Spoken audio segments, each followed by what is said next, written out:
Grupu sheli mwendawazimu tunasema grupu hili sio gumu. Ni mwendawazimu na wendawazimu wako wachache Tanzania ambao mwanzoni walisema kundi gumu Yanga apate hata pointi moja.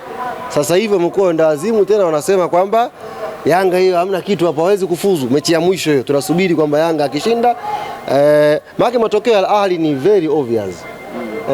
Matokeo ya Al Ahly wala sio matokeo ya kusubiri. Subiri matokeo ya Yanga na JS Kabylie. Ahly anamshona FAR Rabat asubuhi tu. Wala sio jambo la kuombaomba sana, asubuhi tu. Na imekuwa timu yenu ghafla Asubuhi tu. Mnaiombea mimi. Anashona vizuri FAR Rabat mapema tu. Yaani inawezekana kipindi cha kwanza hapa. Tunataka sisi Yanga tunafuzu vipi? Tayari kashamaliza kazi yake Al Ahly. Sisi tumekufa ngapi pale? 2. Zinaweza kazidi hizo. Na wameomba kwenye hili kundi Ahly mwenyewe kasema mpinzani mgumu alikuwa Young African Sports Club. Yanga fanga ngapi Misri?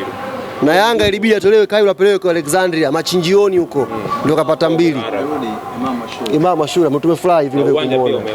Tumefurahi pia na hilo. Tumefurahi karudi Imam Ashura, tumefurahi na uwanja wanajaa na Watanzania wanaoishi Cairo pia nendeni kesho mkasupport Al Ahly. Ala sio kificho. Kaishangilieni wote wa kule. Kaishangilieni Al Ahly. Dakika 45 Ahly chuma 2, sisi mtafute tena. Mimi ndio maana sina mashaka. Matokeo ya Al Ahly kama tebu ya 10, 20, 30, 40, 50, 60, 70 yani inaeleweka. Zitaanzia 2 kwenda juu, Mashaka ungekuwa na ingekuwaje? Mimi sina mashaka. Ingekuwa Al Ahly, tena sio Al Ahly. Yaani ingekuwa mechi ya mwisho FAR Rabat na JS Kabylie, kichwa kingeniuma. Lakini Ahly Misri, ndugu zanguni, tuzungumzieni ya New Amaan Complex ya Cairo, yanafahamika, ni ubishi wenu tu. Yaani mnachambua kana kama mmeisahau Ahly, hamuijui. Ishaisha hiyo. Tunajadili ya hapa Amaan Complex. Yanga tunafuzu kwa kishindo kesho. Kipindi cha kwanza Ahly kashafanya kazi yetu. Simple wajani? Tuko. Mtanioji kesho half time kwa mara ya kwanza nitawafuata. Wanangu niojini half time. Wanangu kama La Liga tu kwa mara half time kashamaliza kazi Al Ahly. Sisi tunaendelea na kazi yetu kwa New Amaan Complex. Sina mashaka hata kidogo. Nitawafuata mimi half time. Half time nitawafuata mimi. Wanangu mnasemaje? Mmemwona Imam Ashura huko, mmesikia huko, alafu tunadili jambo letu la hapa New Amaan Complex. Wala msio na wasiwasi. Inawezekana Ahly mchezo wa kesho ikawa ni mchezo mmoja ambao wa kuvutia sana kwa upande wa Afrika kwa sababu kesho mechi ni 2 tu. Hapa Amaan Complex lakini pia sio mechi ambazo zina mvuto Afrika. Moja imeanza saa hizi. Mamelodi Sundowns na MC Alger. Alafu kuna mechi ya Lupopo na Al Hilal. Ndio Alafu kuna mechi ya Express de Tunis na Petro Atletico. Alafu kuna mechi ya Yanga. Sasa huo nazungumzia mechi kwanza. Sizungumzii hapa misiba. Nazungumzia mechi. Mnazungumza nyie mingine mifano ni maziko. Yaani mtu alishakufa, ndugu wameitana, wamekusanyana, wameenda kuzika. Hizo mechi nyingine ni maziko. Mtu kashatolewa toka mechi ya 4. Leo ndo yani kule ndo kafariki. Sasa alifariki akiwa mbali. Kwa hiyo ndugu umesafirisha mwili umefika leo ndo inna lillahi wa inna ilaihi. Tukimzika leo tumuone tena mpaka mwakani. Kwa hiyo mechi ni hizo chache ambazo watu wanakwenda kiwanjani mioyo inadunda bado kwamba itakuwaje leo. Hiyo ndo Champions League. Leo itakuwaje? Unajua leo itakuwaje huko ndani. Lakini mechi mnakwenda na mashada hivi na maua. Inaisha hiyo ndugu zanguni. Na amesema anacheza mechi ipi? Sasa hiyo kazi wanataka kujipa, wasubiri tarehe 1. Kwamba hiyo kazi kwamba wanafikiri wanaweza wakacheza mechi ya Yanga kesho. Kwanza nitumie fursa hii. Kuna mtu mmoja nimemwandika juzi. Nimwambie yule mwandishi Cheupe. Na narudia tena kumwambia yule mwandishi Cheupe. Ametufatafata. Tumemnasa kwenye rada zetu. Ameshindwa kuwasaidia wenzake. Mechi 5, hata mechi ya nyumbani hawajashinda hapo. Sio away, nyumbani. Eti anataka kuiingilia Yanga, eti aihujumu. Kudadadeki. Nimempa ujumbe wake juzi, naona kama kapotea hivi kwenye ramani, sikumuona tena. Maana mara ya mwisho location nilisoma anakwenda Kongo. Baada ya kumpasua hivi kapotea hewani, sikumuona kaelekea wapi. Namwambia jichanganya, sogee tena mbele. Anajijua Cheupe anajijua Cheupe. Na hii nimefungua naye kurasa, naenda naye. Kwa sababu wanacheza mechi ya Yanga wanamtumia huyo Cheupe huyo. Cheupe na wewe. Na unajua kama nakumudu na wewe. Na ukisema hivyo anajijua. Anajijua vizuri Cheupe, mimi na wewe, ngadu kwa ngadu. Endelea. Nimeanza juzi kuandika, leo nimeongea. Ya 3 na kumanua. Inaonekana Cheupe amekukera sana. Mechi iko Tanzania. Wewe unakufanya nini Kongo? Na biashara cheupe nimwandika cheupe na anajijua cheupe. Haya, tafuta ile lawama.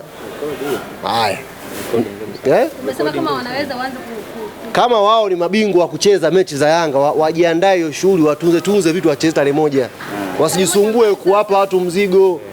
Unampa mzigo Jesse kabili wewe mara 7 hujaweza kuubeba, sijui mara 6 hujaweza kuubeba. Waje wenyewe mbele, wasitume watu. Wao kama wanajimudu, watunze wao ubani, tarehe moja wautumie kudada degi. Kesho wanataka kuwalaumu tu Arabu.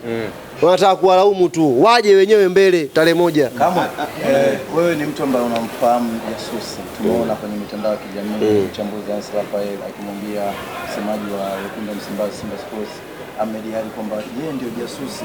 Sasa unajua wanatupiana maneno. Ngoja unaweza kusaidia hivi. Ngoja niwaambie kitu kimoja ndugu zangu. Kwa level niliofikia mimi sasa hivi, Wanayanga duniani kote wameona msemaji wao nashiriki kwenye vikao vya ujenzi wa uwanja. Naingia kwenye vikao vizito. Tuna maprofesa mule ndani, tunashiriki kujadiliana mambo makubwa ya uwanja wa Yanga. Leo tena wamsikie msemaji wao unaingia kwenye Arabu. Kweli jamani, takuwa nimwavunjia heshima Wanayanga wote, takuwa nimewakosea mno, ila cha kuwahakikishia hawa vijana waendelee. Wakifika stage ya kuuana nitapoingilia mimi.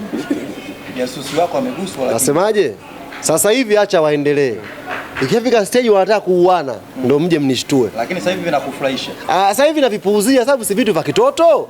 Mimi na miradi ya uwanja na nataka niasikilize penye niwaambie wanachama. Nani ule mtoto juzi anasema eti level zangu. Level? Na kasema ndio maana kasema ukisema vijana shamkataa. Level umeziona hapo Golden Tulip leo. Mwenyekiti wa wasemaji nimetulia, profesa gani yuko hapa? Mzungu ana present uwanja, nimetulia na nagusa peni kwenye kichwa. Hiyo sio vitu vya kawaida ujue hivyo.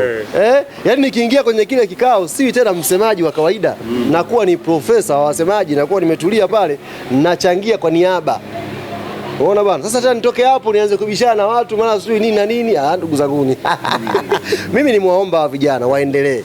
Kama wanataka mimi niingilie ugomvi wao, wafike stage ya kuuana. Wakitaka kuuana tu ndio wanishtue. Lakini pia niliona ukasema akibisha ni story. Kuna kitu nilikiona ameandika Hans. Ndio nikasema kama kuna mtu tabisha hiki pia mnipigie. Lakini sijaona kibishwa. Kuhusiana na yeye ni shabiki wa timu gani? Sasa sijaona mtu akibisha. Mimi nilikuwa nataka katika maelezo yale kama kuna kitu cha kubisha ndio ningeingilia. Lakini pia nimeona hamna kilichobishiwa. Kwa hiyo kama una akili timamu mtu toka unaona unaelewa. Maana una picha nyingi. Mimi niliwaambia siku moja na narudia tena kuwaambia tena. Kasoro wasemaji hawa watatu tu. Wasemaji 12 plus mimi wa 10 na ngapi? 13. Ni mashabiki wa Yanga. Yuko mmoja nina video naye na tetema kipindi cha Mayele hivi. Atafanya hivi akiwa amevaa suti. Sasa hivi eti anakaa Yanga kitu gani? Naangaliaga. Zaka alipita kwenye 18 zangu. Nikamwambia Zaka mwisho hapo usiendelee. Akaendelea nikammanua. Hii kauli narudia kuongea leo mara ya ngapi? Kuna wasemaji 13 include na mimi ni mashabiki wa Yanga 13. Sasa kama kuna mtu anabisha ndio mimi nataka atoke mbele. Bana mimi sio, nitawaambia huko kweli sio. Maki wako hawa ndio sio Yanga. Watatu tu katika timu 16. Watatu ndio sio 13. Daima mbele, nyuma mwiko. Sasa watu nakwambia na video moja kipindi cha Fisto Kalala Mayele. Niko na huyo msemaji kavaa suti, mimi nina suti hivi. Akatangulia mbele. Kwamba yeye anajua eti leo hii msemaji huyo eti anaiponda Yanga. Jamani, mnanijua mwenzenu mimi. Mimi kifua changu bahari inatoa tu uchafu mimi. Atakayebisha aje mbele. Hiyo video ipo. Kama hivyo kwa picha ya Zaka. Hiyo video pia ipo. Atakayebisha kwamba ukuvaa suti tukatema wote mimi na wewe. Alikuwa kazini alikuwa anaonyesha uhalisia. Kuna msemaji mwingine hivi karibuni. Watu hawana aibu wewe. Hivi karibuni kuna msemaji mwingine nimesimama mahala na engineer tunakula story kaja. Bana tafuteni nafasi ya ndugu zangu, hali mbaya. Juzi tu hapa. Msemaji. Jina yangu namuona nikamwambia kijana mzuri. Sisi yangu najua tu roho mbaya, si ndio? Kijana mzuri. Kwa hata wasemaji wengine, maana nimeona kama vile msiwe na haraka, yani msigombane. nafasi zipi, nitakaa muda wangu utaisha na nyinyi mtakuja mtafanya kazi. Hii ni klabu ya watu wote, ni klabu pendwa, wenyewe mnaikubali. Kwa hiyo msifike hatua yani mkataka kupigana mkaoneana wivu. Nafasi bado zipo. Naweza nikakaa kesho kutwa nikatoka kaja wewe. Kwa hiyo usinene ukapitiliza. Hii ni timu yako. Muhimu baba anaye. Yaani unajua uzuri wa Yanga. Ilianza kupendwa Yanga alafu ndo watu wengine wehuka wakaanza kuchukua timu nyingine. Lakini mimi kwa miaka yangu 11 kwa sababu unajua uzuri sasa hivi waandishi hawa tuliokuwa nao ambao ndo wasemaji wengi age yangu. Kwa hiyo nawajua A to Z. Yaani kama samaki namjua huku na huku. Ndio maana narudia tena kauli mara ya 3 kwa confidence kubwa. Katika wasemaji 16 wa ligi kuu Tanzania bara ni wasemaji 3 tu ndo sijui timu yao. Okay. Hao 13 waliobakia na mimi nikiwemo. Sisi ni Yanga daima mbele nyuma mwiko. Yanga wakulia. Kuna mmoja huyo nimetoka naye, nimekimbia naye Taifa mpaka Keko. Kama mna kodi mtoka mnajua alikuwa anaishi wapi. Mmoja huyo zamani mshampata mechi Taifa imeisha nakimbia naye hivi Yanga hiyo mimi na yeye Taifa tumekuja Taifa hiyo siku kwa mechi gani hiyo kutoka Taifa tumetoka nakuja Keko tumepita njia ya Duse kunyuma kwenye kona pale kavua shati Yanga hiyo mimi sijavua yeye ameshavua shati leo hii anakaa na waandishi Yanga kitu gani riziki hizi kamwe hii njaa lakini hii njaa tatu ambao wewe uwafahamu sasa siwezi kuwataja ndio maana nimesema tulie saa deni rote asnatiko siwe na haraka nataka mtu abishe katika niliyoongea atokee mtu aseme bana mimi simo nitawaambia huyu kweli hayumo ndo katika wale watatu yaani akitokea mtu akisema mimi simo nitawaambia huyu kweli mkiona kimya hapo sasa unaongea kama senior sasa mimi nimekwambia hivi na miaka 11 kwenye hii fani yaani wakati mimi nimeanza kazi na wasemaji karibia 90% ambao tupo nao kwenye fani sasa hivi wote hapa na kuna mmoja hivi kuna kalia wapi kule chozi eti kalia chozi eti nani sijui wa mashujaa eti aipiga kifua mimi mashujaa yule tena ndo nisimkaushe yule mtoto kaanza kazi juzi mashujaa akanitumia message kaka unajua yani hiyo timu sisi mnaposhinda tupalaa kaambia timu gani wewe mkubwa unaelewa Madami eti na jana analia eti akaambia muongo Hiyo ndo alisikuwa alisema kwamba Yanga kala sita akasema Yanga nakwambia wapo 13 nimetoa mfano huyo mmoja wabishe jamani mkiwa mnaenda kuwahoji waambieni bisha yani nyie chokozeni ugomvi waandishi nimewapa kazi kama nimempa kazi sasa akasema akasema akajani kammanua hawa wengine mkienda kuwahoji nyie wapeni tu mic bwana hadi kasema eti wewe umo aseme hapana mniletee huyu vipi weke mchanga wapute yani wewe mpekee tu mic bwana eti wewe umo kwenye wale mashabiki wa Yanga unaipenda Yanga hali amesema wewe msemaji mwekee aseme hapana nileteni video niwekee ile afu akatetema ndugu yangu leo anakarusha bana tukutane kesho New Amani Complex tuje tupate burudani nazungumza msemaji wenu full confidence na mashaka yoyote kesho ikifika saa 3 humu ndani patakuwa ni uwanja wa raha tunashangwa humu ndani hatuna hofu yoyote tunakwenda kufuzu kesho kwa kishindo kwenda robo finali na narudia tena hatuna haja nyie mtuamini kwa sababu sisi Yanga wenyewe tunafanyaje tunajiamini tukutane kesho inshallah bana la mwisho